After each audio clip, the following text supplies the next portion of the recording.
Not only is thought an effective method of reading nonfiction text critically, but it's also a great technique to use when taking notes.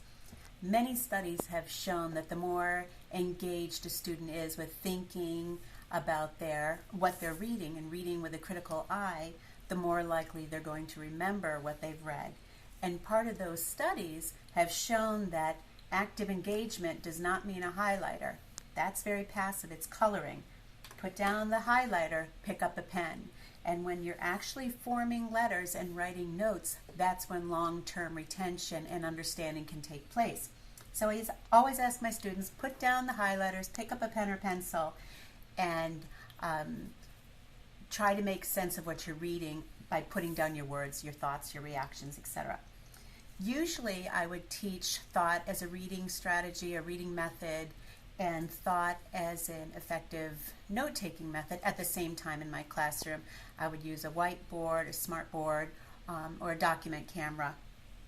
And as I'm thinking through the article or the textbook, I would also have the students doing the same thing.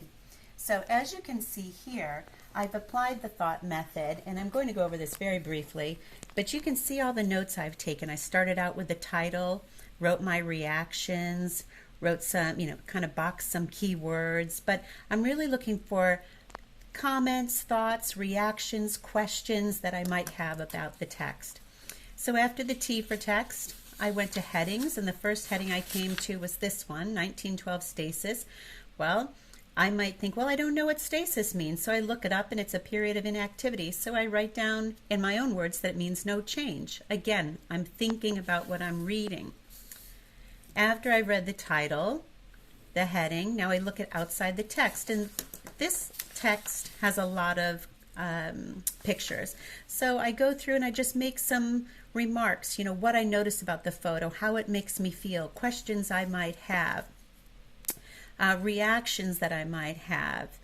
And then when I'm done with that, I go finally to the text. And as you can see, I employ different methods. I might box some keywords, I might underline some keywords. It really doesn't matter which you do as long as you're writing notes to the side, because that shows that you're actually thinking about what you're reading and you're an active participant in reading this text. So as you can see, thought is a multi-purpose method that you can use for reading or note-taking, but when used together, they can ultimately lead to great student success and long-term retention of material.